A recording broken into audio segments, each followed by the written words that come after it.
That's a pregnancy thing. That's a pregnancy thing. And everything in pregnancy is considered normal, by the way. Just if you have a weird symptom, they're like, yep, nope, that's normal. And you're like, really? Because it's a very, very, very weird symptom. They're like, yes, it is completely normal for that to happen to you. You could lose a limb. And I think an OBGYN would be like, yeah, that can happen in pregnancy. That's normal. There's nothing outside the realm of normal if you are a pregnant woman.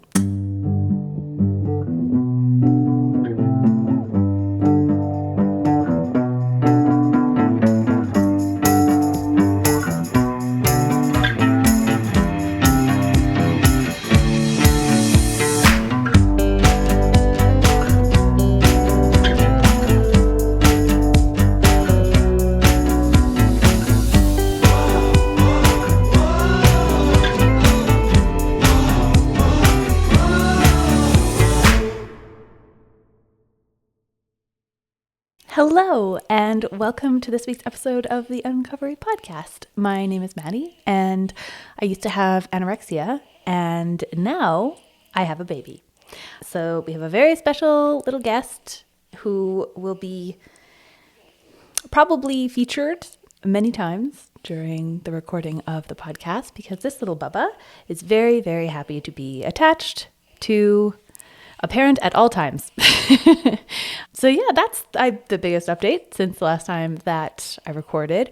I was 38 weeks pregnant during that episode. And yeah, at 39 weeks and 2 days, I went into a 36-hour labor, which will have to be a story for another day.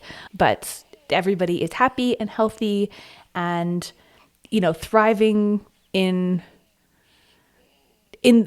to the degree that it is possible to thrive in a newborn phase where sleep is, we're not sure, broken at the best of times. And just this consistent navigation of the needs of a brand new human who is adjusting to being a human in the world, which you can imagine would be really, really challenging if it was happening to you or I, just a fresh human on earth, figuring out what it's like to be outside of mom's body. So yes, we are at a different pace. We are in a different chapter of life. There's an immense amount going on, and at the same time, not a lot going on. That's sort of like the paradox of early parenthood, insofar as I can tell.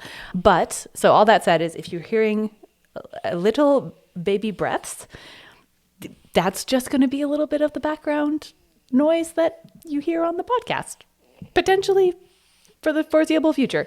So those little inhales and exhales are just going to be part of the process. So today we are going to talk about pregnancy, body image, how those things are impacted by a history of eating disorders, potentially, and then what my experience was basically in pregnancy. Intellectually and through the experience of recovery, I really understood, body changes and had adapted to a lot of different kinds of a changing body.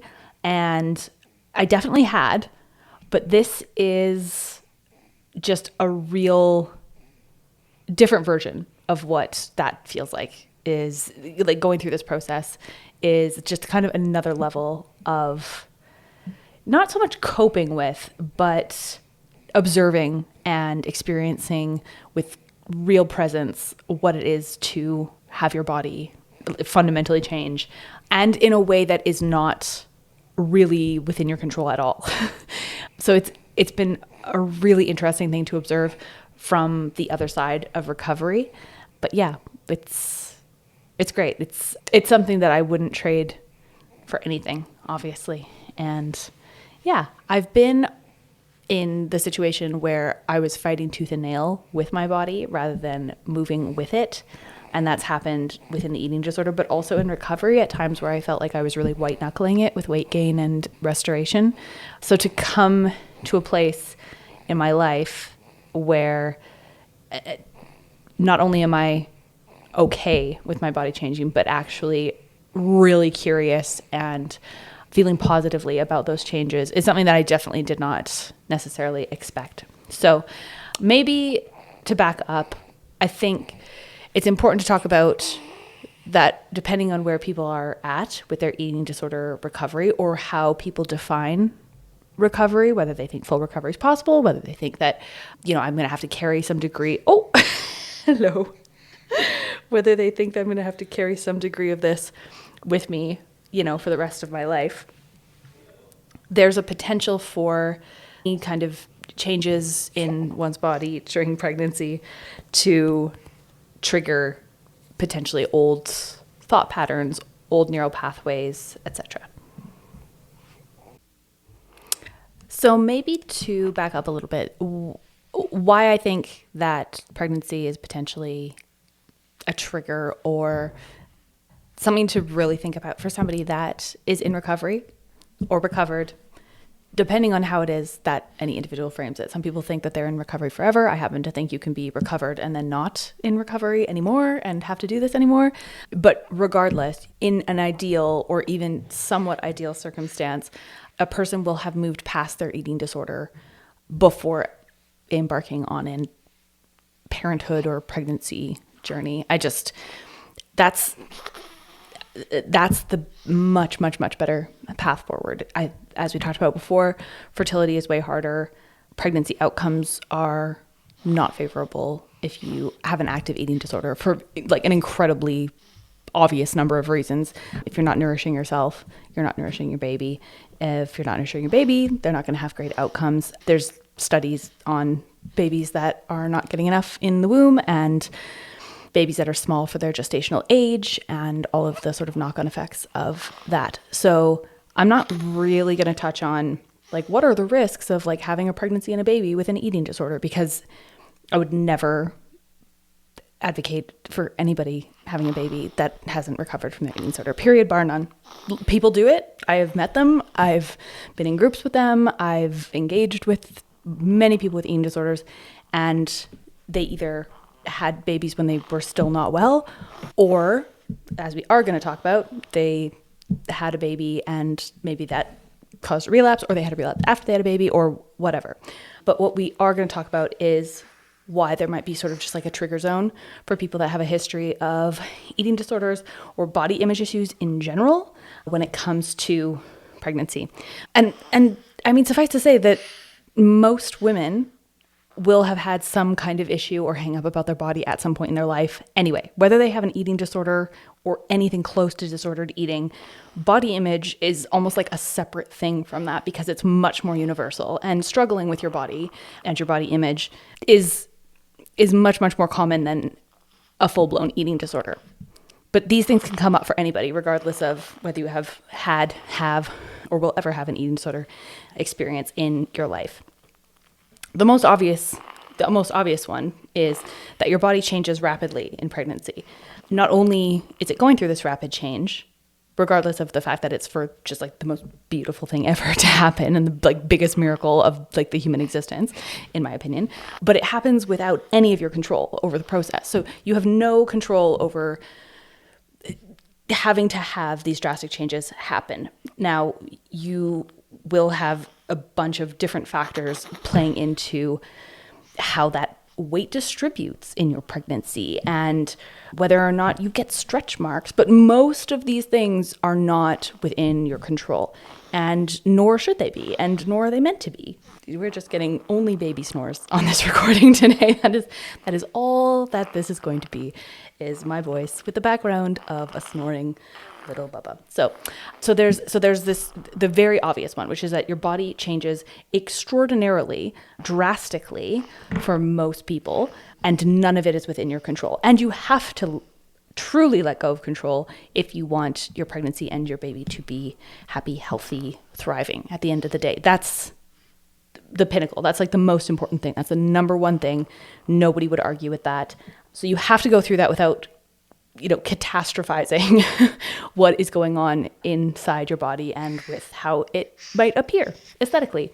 So that's one thing. The next thing is there's a total obsession that we have with like bouncing back from pregnancy once you have had the baby. So there seems to be some kind of like woman-to-woman contest, whether it's explicit or just subliminal, because we're like pretending that we're past this, right? As a society, I think we've made some good leaps and bounds, but I think that there's still plenty of sort of like self-judgment and judgment of others when it comes to their body and how it responds to pregnancy, and then how it responds to not being pregnant anymore, and whether or not it snaps back to just like unrecognizable where you kind of came from.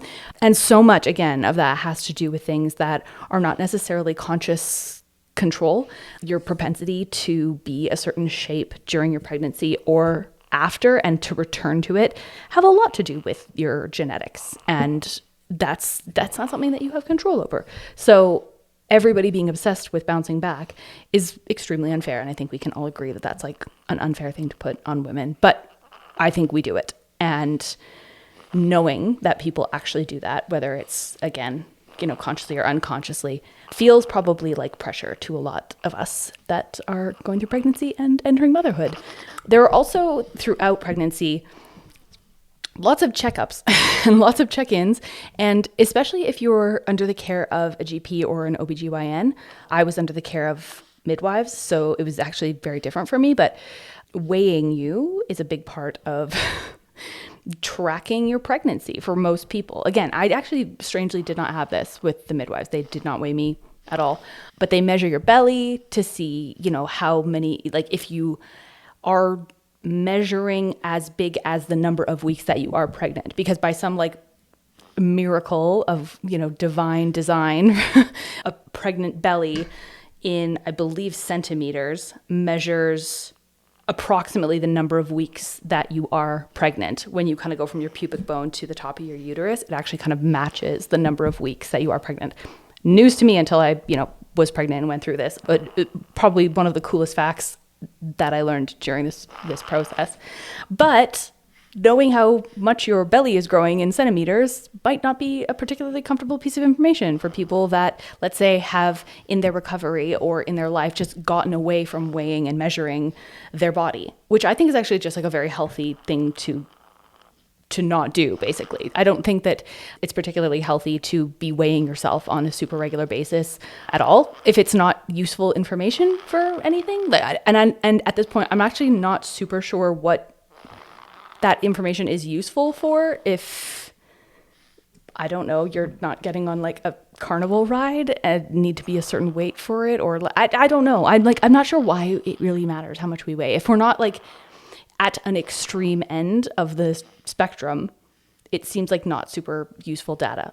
But in certain circumstances, like in pregnancy, to make sure that people are moving along the right path, there are many practitioners that will continue to weigh pregnant women along their pregnancy. So those numbers, if you are a fixator of numbers, that's not super helpful. So that's a reason that pregnancy might make you uncomfortable if you have a history of these kinds of issues. There's also a lot of comparison, not just in like bounce back, but also like how much weight you've gained in your pregnancy versus another person, or your bump size, or whether or not you are like retaining water, or your face has changed or not, or whatever. And some people think that it's rather offensive if somebody says, oh, like you barely look pregnant, like where's that baby, blah, blah, blah. People like think that that's not nice. And then people think like, oh, is it twins? Or wow, you look ready to pop. And they're not actually close to being ready to pop. They also might feel a certain way about that. So that's like not great. And I think that we've come a long way in terms of commenting on other people's bodies and body compositions and weights. I think that just as a society, we've done a lot of good work in that space. However, there seems to be this exception, and it's for pregnant women, that we're just like, let's talk about your size and your weight and how much it is. So yeah, I think that's something that we still need to work on. Again, I'm not really a person that is triggerable. So, my stance is you are as robust as you decide to be in that space, and you take on board what people say to you or not. I would encourage people not to take things on board that people say about their body. But of course, we're all going to be at different places in our journey with like how those things affect us. So there's that. Identity is a huge piece of an eating disorder, and identity shifts are a huge part of like pregnancy and entering motherhood. So this like, who am I without my eating disorder, but then also like, who am I if I am pregnant, and who am I as a mom, and am I still myself that I was before? So there's like kind of a mix of there's kind of a mix of of different things that have to do with identity as well. Obviously, hormones, we talked about fertility and hormones. We'll talk a little bit about pregnancy hormones today, but it really impacts everything. They're like running your whole show, your hormones. And so that's going to impact your mood. That's going to impact your appetite, your sleep, what your thoughts are. So during pregnancy, you really can find that you're on a bit of like an emotional roller coaster. And for people that have used food and food control to manage intense emotions, that's obviously not an option when you are pregnant. And it shouldn't be an option at all, ever, but it's definitely not an option if you're choosing and continuing to choose to be in recovery. So if you're having these fluctuations, there has to be tools in your toolbox that you're using that are not food related, not excessive exercise related, not other behavior related, to be able to manage any emotions that are coming up throughout pregnancy. And that's like, you got to be on it, because pregnancy can be like a hormonal roller coaster, and you can be really up, really down, and things like that. And that obviously goes into postpartum, which we'll discuss at a certain point as well. If you're coming from a place of like food obsession in any way, which many people with eating disorders obviously are, there's a lot of food rules that you end up having to undo when you kind of come into wellness and recovery.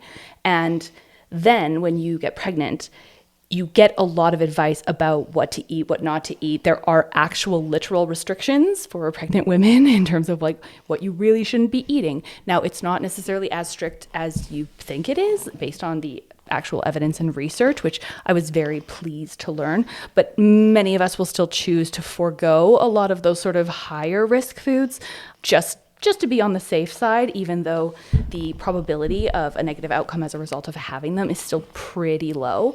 But because of those sort of inherent restrictions, maybe that harkens back for some of us to food rules and eliminating food groups and eliminating entire foods and things like that. And then not to mention like, oh, make sure you're getting enough this, or make sure you're not eating too much that, or people that feel too sick or nauseous to eat like, normal home cooked food. I've heard plenty of anecdotal stories about women that are like, I could not eat home cooked food. I only wanted fast food. That's the only thing I could keep down, or I could only have like starchy carbs, and that's all that I wanted to eat. And so if that's all sort of floating around, and you've had like eating disorder type issues before, or a full-blown eating disorder, or just like a complicated relationship with food, which so many people do, or diety type of like mentality, what is considered good and bad to you in your definition of food, it like may bring that up for you. And also then there are actual people and doctors telling you what are like good and bad foods to have. Hopefully in your care, if you're pregnant, you have someone that is mindful of these things, knows what the actual evidence is, and knows what to tell you that actually really matters and actually really doesn't matter, or that you don't have to be as like strict or, whatever about. So there's a lot of like different things that you can imagine feeling, triggered by if you don't feel super solid in your recovery, or even if you do and you're just like afraid that, what will this bring up for me? Which is essentially what originally I kind of thought. So what I thought would kind of happen versus what happened and how I'm actually like living through this are definitely different. At the beginning, when we were like trying to get pregnant, I amped up my food. I amped up what I was eating. I was relatively active and doing, a good amount of weightlifting and exercise. And I had been training for a half marathon the year that we started trying to have a baby as well. So I kind of just had to be extra mindful that I was just like eating more to make up for all of the activity that I was doing. But that was natural. At that point, it was like, well, you do that because you are needing to fuel these things that you're doing. It wasn't about having to gain weight or having wanted to lose weight and then having to gain it back. It wasn't anything like that. It was more like I just wanted to make sure that I had everything that I needed in my tank, especially moving into a pregnancy journey. But what I thought was going to happen when I got pregnant is I thought that I would have to think about the fact that I used to have an eating disorder and how that could potentially show up for me in my pregnancy. And it wasn't so much a fear thing. I remember talking to my fiance about it, and he had kind of asked me, you know, like, do you worry about anything? Like, is there any kind of, I don't know, stress or that you feel about your body? Because he knows, you know, my history. And so I basically was like, I don't think so. You know, like, I really don't, because aside from, you know, occasionally, at this point, I wasn't really recording the podcast, but aside from the podcast, advocating for eating disorder recovery and being a mentor to people that are in recovery, eating disorders are not part of my life any longer. They just aren't. I'm not thinking about it. I'm not talking about it unless it's for a specific purpose. So my confidence was pretty high that I wouldn't have to deal with a lot of noise having to do with it. But I'm also just a woman with a body and living in a society where that matters. So it did occur to me that at some point I would feel discomfort, and whether or not I would be able to attribute that, like, oh, that's an eating disorder thought, or, oh, that's just like I'm uncomfortable in my body because I'm a human being with a body. Like, who's to know, right? What differentiates sort of just, I think, a run-of-the-mill thinking about your body versus thinking unhelpful thoughts that are somewhat eating disordery is what the sort of distortions, if there's any kind of cognitive distortions around those thoughts about your body. So, oh, it's changing and therefore I'm fat, or my body is changing and therefore that's bad, that's wrong, I'm bad, I'm wrong, or I need to change something about what I'm doing, eating, etc., in order to combat my body changing. That's disordered. But saying I feel uncomfortable in my body today is not disordered. That's not disordered. I think that's just like a normal fluctuation of a human being in their life. And maybe that's just like a side note for anybody that is recovered or in recovery and like doing well. I don't think it's an eating disorder thought if well into your recovery, you're like, ugh, I feel icky in my body today. That, like, I don't think that means that you still have an eating disorder. I don't think that means that you still have a piece of your eating disorder. I think you can remain fully recovered and have the experience of, ugh, I don't feel great in my body today. Period, bar none. Because people that have never had an eating disorder feel that way sometimes. People that have completely healthy relationships with food and exercise their entire life will still have like negative self-esteem from time to time, I think, about their bodies. I don't know. Like, that just seems like a somewhat normal, unfortunate, but normal part of like the human experience. So anyway, all of that to say, I anticipated feeling maybe icky or not great in my body with certain elements of pregnancy, but I was quite confident that there was not going to be sort of like a kicking up of my eating disorder, or like a knock at the door, if you will, of the eating disorder being like, hello, I am back. I have returned to comfort you in this dynamic period of life. I did not anticipate that happening, but I definitely thought about thinking about it as a way to maybe like make sure and prevent that. But I really, there was not really anything for me to worry about.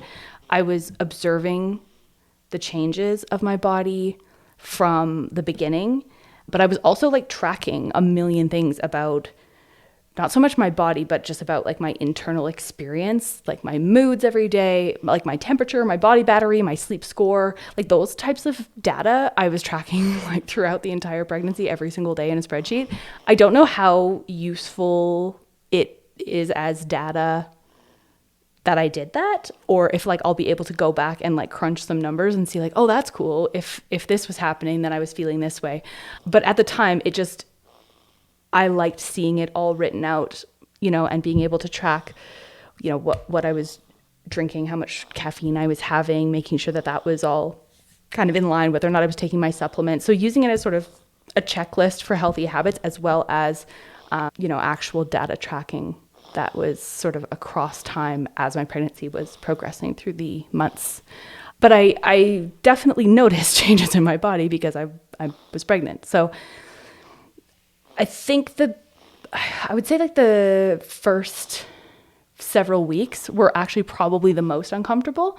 When you get pregnant, it sort of feels like this extended, really extreme form of PMS symptoms, which for many of us is sort of this kind of like bloaty, waterlogged feeling. And so I definitely had that.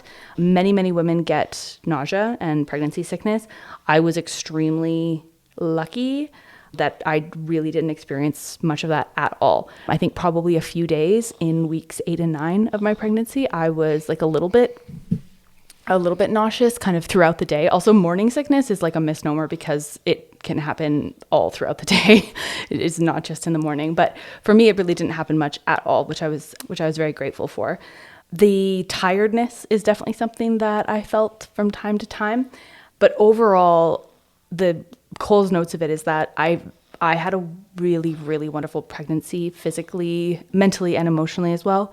I loved being pregnant. I loved the experience of being pregnant. I loved actually, other than sort of the very early days where I was like, ugh, I feel kind of like stuff's not sort of fitting the same, or I just feel kind of like meh, in my body. But then once I really started like progressing through pregnancy, I loved it. I loved watching my baby bump grow. I felt really good. I was able to continue doing all the things that I did before I got pregnant, which I think makes a huge difference if you can, to continue to do the things that you love, like physically, but and activity wise, and just like the stuff that you like doing in your life. And obviously, depending on what your symptoms are, that's going to dictate, how well you feel and how that journey transpires. So again, like throughout the whole pregnancy, I basically spent saying to people, because everybody asks like, how are you? How are you feeling? How are you feeling? How are you feeling? It's like the number one question that people ask you when you're pregnant, which is lovely, by the way. Like, don't stop doing that. Like, I think ask women how they're feeling when they're pregnant. But I kept saying, I'm very much, willing to be humbled at any point, at any stage of this. I kind of spent most of the pregnancy looking over my shoulder thinking, surely something's going to like come out of the woodwork and hit me, and I'm going to have some like, terrible symptoms of something at some point. But I, throughout the entire thing, really felt really good. And there's a bit of a positive feedback loop, I think, with that, where if you are doing more things, then you are going to feel better.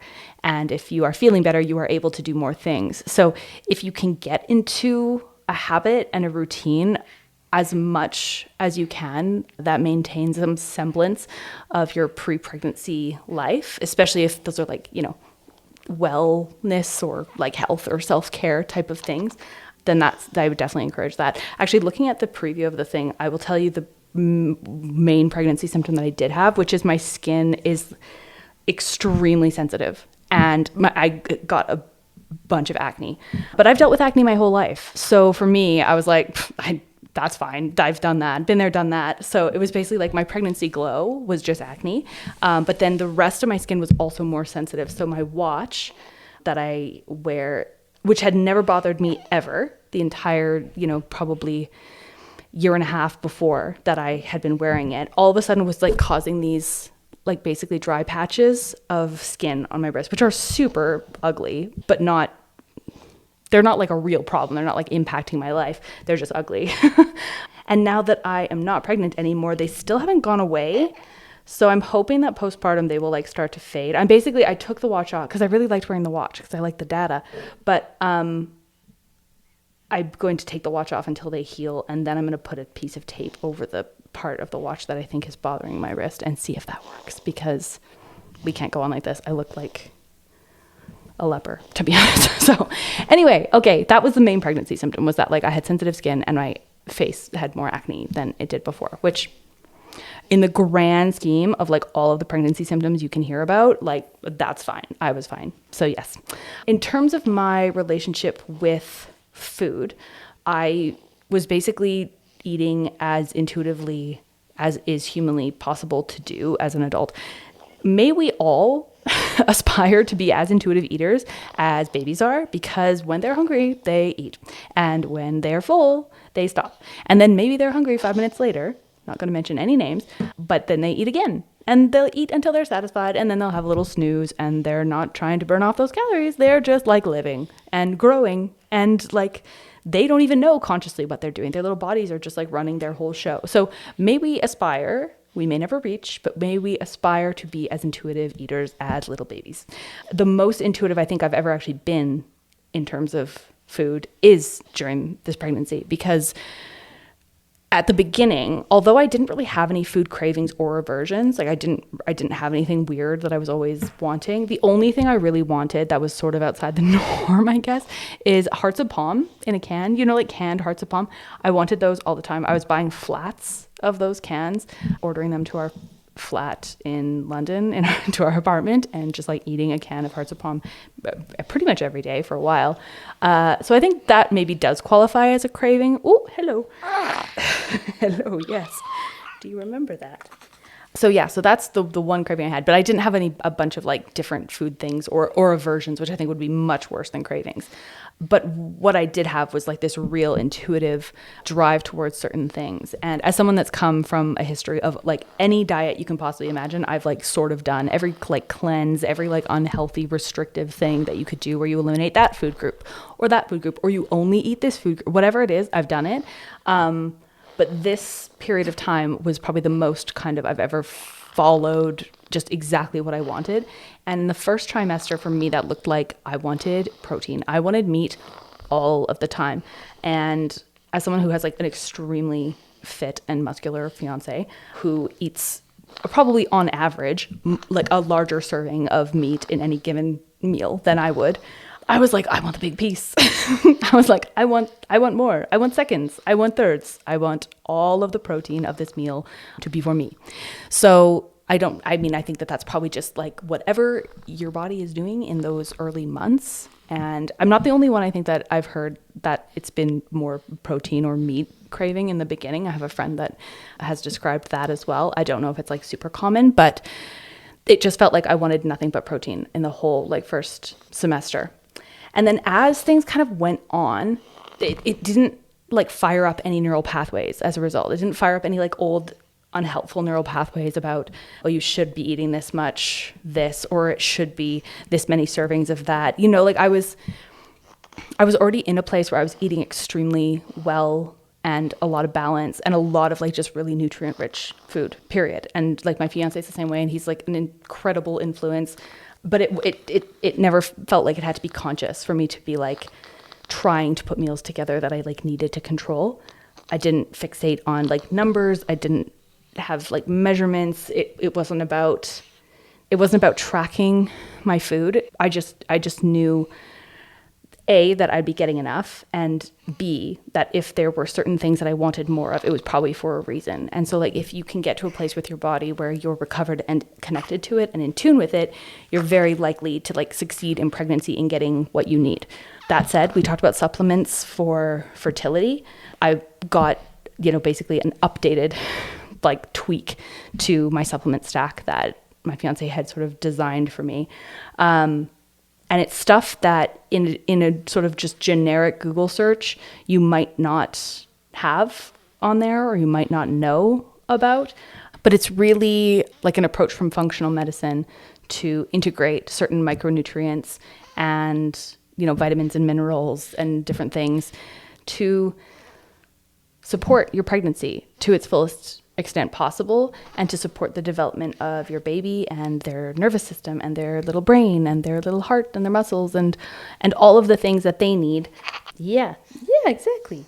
To get them everything they need, and to do that through not just the food they're eating, but to enhance it through supplementation. So I had a stack, and I'm still taking it, postpartum, because for breastfeeding and just overall like continued hormonal balance and health postpartum, it's super, super important to have these things supporting you. And I wasn't always a really firm believer in supplements and supplementation, but there's incredible evidence supporting the use of these different compounds in good, like probably larger than you thought you needed dosage. And that's going to set up your body to be able to support your baby's development and also just like optimize their health. So like, why would you not want to do that? So that's another thing that I definitely did during pregnancy, kind of, you could call that nutrition wise. And I was like thrilled, and it made me feel very at peace that I was doing everything I could, to like have a healthy pregnancy. Because I think maybe not all of us, but many of us that get pregnant have a fear of miscarriage or losing the baby. And I felt very, not nervous, but I just felt very aware of that risk, especially in that first trimester, which is kind of the quote unquote higher risk of having miscarriage during that period. And it's still a relatively low risk, but it's definitely not zero, and it happens to plenty of people. So anything I could do to give myself peace of mind that I was doing everything I could to support the healthiest pregnancy that I could, I was absolutely going to do. And yet I would still, check for bleeding all the time throughout really the whole pregnancy. I don't think there was like a time throughout pregnancy where I didn't just kind of automatic pilot, like just check to make sure I wasn't bleeding. And I don't know if that's like a normal experience, actually, now that I'm saying that out loud, but let me know if anybody else that's been your experience is just checking to make sure that everything is still okay. So yeah, all of that to say is I was eating super intuitively. That looked different during different months and trimesters of the pregnancy. Obviously, as you get more pregnant and your uterus grows and grows, your organs have to move out of the way. And that includes your digestive system and your stomach. And they basically get squished up into your rib cage. And so something I actually did kind of struggle with is, this like very fast feeling of fullness where I would eat what I felt was just like not a whole meal. And then I would feel full and kind of like, ugh.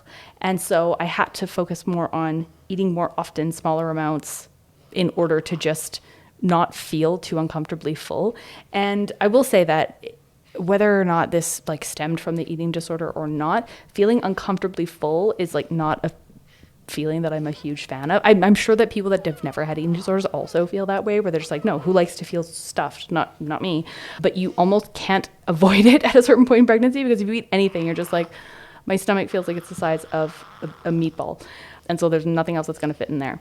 But yes, there's sort of these just little pieces of food stuff that kind of comes up throughout pregnancy, but none of it felt like, therefore I need to do this about it, or therefore I need to intervene, or therefore I need to control. It was,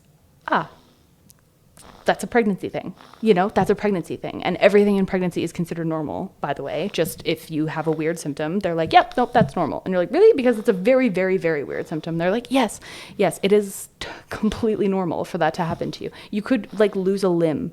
And I think an OBGYN would be like, yeah, that can happen in pregnancy. That's normal.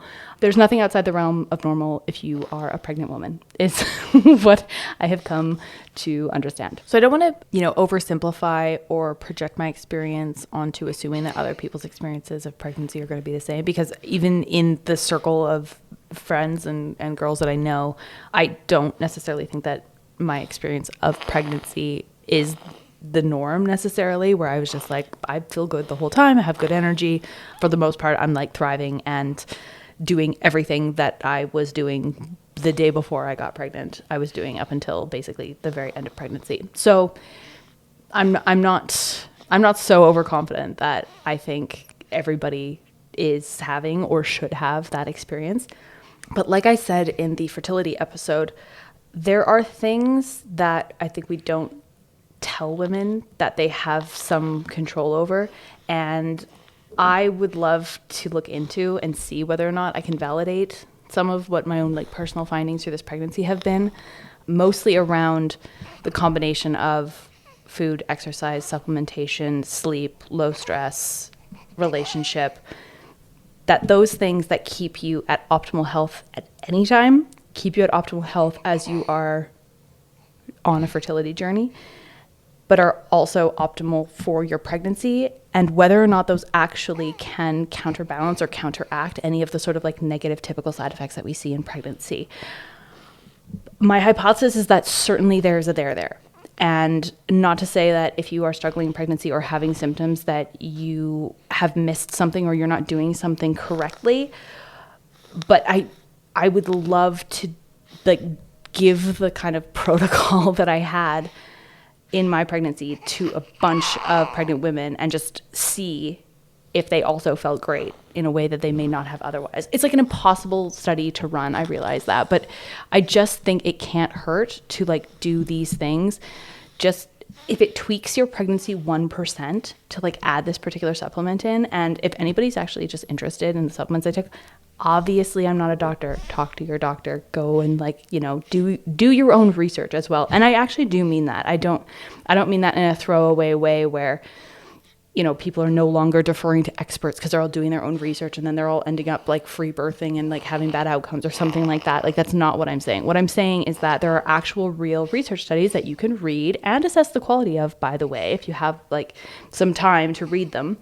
And they're things that are very simple and also very inexpensive. So like supplements are not necessarily expensive. And if you can afford to get some good quality ones, it's still not going to break the bank, and it's still not going to touch the cost of, what an unhealthy pregnancy or like a really unintended outcome would be, or even what a medication would be. Let's say if you are having just like absolutely hideous nausea and you end up having to go on prescriptions and you end up having to pay for things. And it's just, if there are things that will move the needle just a tiny bit, and it's a light lift, right? Like, these are things that you can build into your habits that you already have. And obviously, as a behavioral scientist, it feels second nature to me to like set up my environment and my context in a way that supports healthy habit building. But anybody can do this. So I was going to say, just reach out if you want to know what the supplements are that I was taking. I'm happy to share it. It's what I did. It's not a medical piece of advice. That's all that I'll say about that. And the sort of like day-to-day routines that I had and the things that I did to support my health and just live my life. It was just the stuff that I was doing before I got pregnant, but being able to carry that on throughout the pregnancy, in my mind, made an absolutely huge difference in how my pregnancy experience was. So I'll just like leave that part there.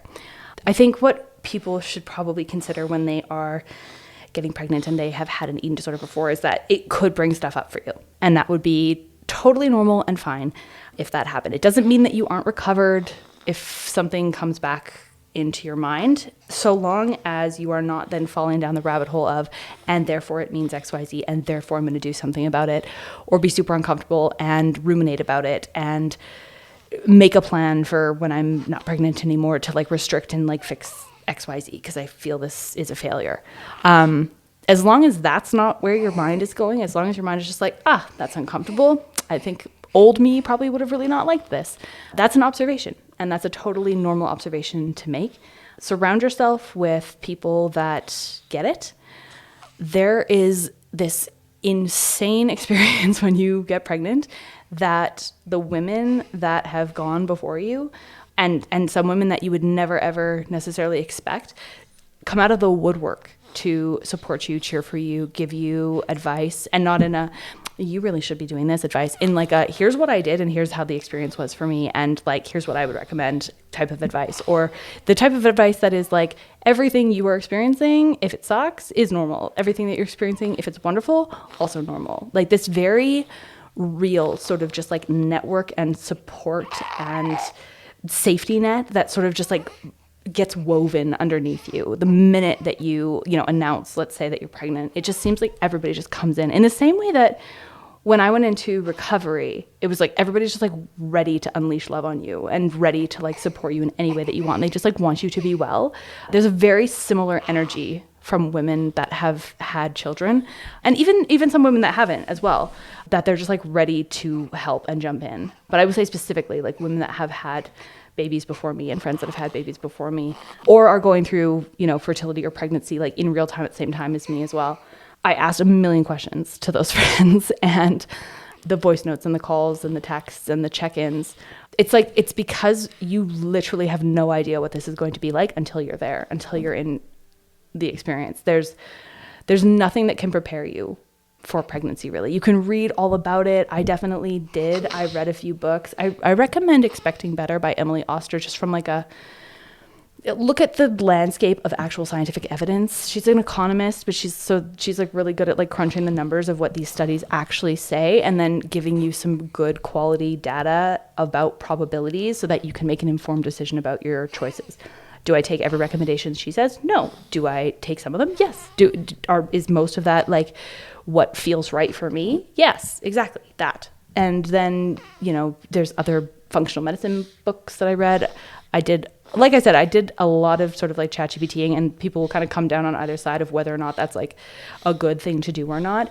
I think there's so much information online that would be informing a large language model that I have felt very like good and confident that the information that I've pieced together using that has been good. And also you can fact check it. So there's that, you know what I mean? So I did a lot of, reading to just like give myself as much information as I could throughout the whole pregnancy journey. But you still, no matter what, will not know what it's going to feel like until you are there. And the pinnacle of that experience is birth itself, which will be that will be an episode for a different day to talk about the actual birth experience. But yeah, I think having tools to rely on when you have days that your body image maybe is not great. And that's in pregnancy, and that's if you're not pregnant. That's like, you just got to have people to talk to. So whether that's like I said, other women that have come before you, other people that are in recovery, just like in general, they've been through body changes. We've been through body changes before if we've done recovery to some extent. Not everybody, has really like drastic swings either in their eating disorder or in their recovery physically.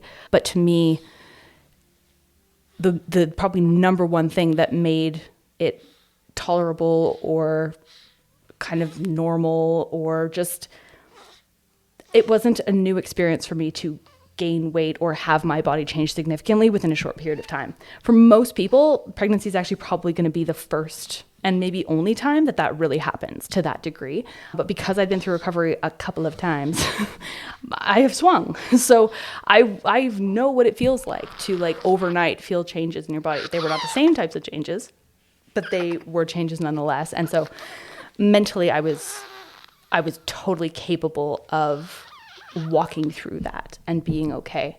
That said, having an open channel of communication with your partner, boyfriend, husband, fiance, whatever it may be, game changer.